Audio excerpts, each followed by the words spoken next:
સુરતમાં મેટ્રોના ટનલની કામગીરીને લઈને ક્રાઇમ બ્રાન્ચની કચેરી ખાલી કરાવાઈ છે। સલામતીને ધ્યાનમાં રાખીને 6 દિવસ સુધી કચેરી ખાલી રહેશે।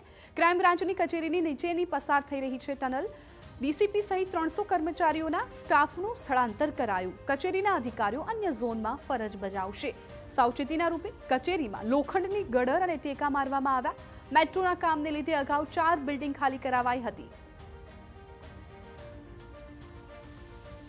यहाँ पे मेट्रो का कंस्ट्रक्शन लाइन का काम चल रहा है, जिसमें ये जो क्राइम ब्रांच की बिल्डिंग है और एक बहुत सारी यहाँ पे बिल्डिंगें हैं, तो उसमें नीचे अंडरग्राउंड होने के चलते सारी की सारी दीवारें में क्रैक की संभावना बन रही है।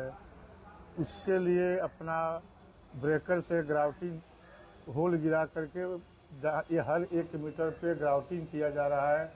सूरत शहરની અંદર અલગ અલગ ફેસની અંદર અલગ અલગ વિસ્તારોની અંદર મેટ્રોની જે કામગીરી છે તે ચાલી રહી છે। તે દરમિયાન 2 દિવસ અગાઉ સુરતના ચોક બજાર વિસ્તારની અંદર કેટલીક બિલ્ડિંગોને જે અસર થઈ હતી, કારણ કે જે નીચે જે ટનલ છે તે ખોદવાનું જે કામગીરી ચાલી રહી છે ને તેના કારણે કેટલીક બિલ્ડિંગો જે ધુધારી ઉઠી હતી, તેના કારણે કેટલાક પરિવારોને હાલમાં હોટલમાં શિફ્ટ કરાયા છે।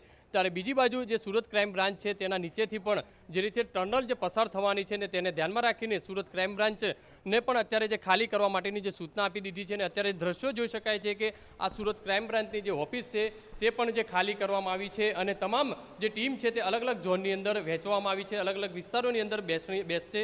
જોઈ શકાય છે કે ક્રાઇમ બ્રાન્ચની ઓફિસની અંદર પણ જે છે મેટ્રોના જે કર્મચારીઓ દ્વારા આજે છે ટેકા લગાવવામાં આવ્યા છે, કારણ કે જ્યારે જે ટનલ છે જ્યારે નીચેથી પસાર થાય તો કોઈ દુર્ઘટના ન બને તેને ધ્યાનમાં રાખીને અત્યારે આ ક્રાઇમ બ્રાન્ચના ટીમને આજે ઓફિસ છે તેની અંદર જોઈ શકાય તે પ્રમાણે જે લોખંડના જે ટેકા છે તે લગાવવામાં આવ્યા છે અને આખી ક્રાઇમ બ્રાન્ચ છે તે અત્યારે જે શિફ્ટ છે તે કરવામાં આવી છે, ખાલી કરવામાં આવી છે। અલગ અલગ ઝોનની અંદર જે ટીમો છે તેની વહેંચણી છે તે કરવામાં આવી છે।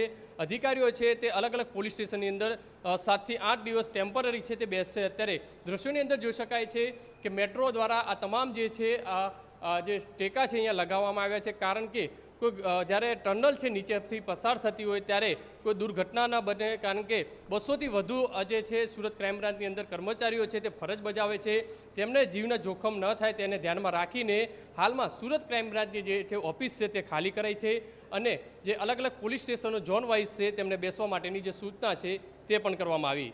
કેમેરામેન સંજય ચંડેલ સાથે બલદેવ સુથાર, TV9 સુરત।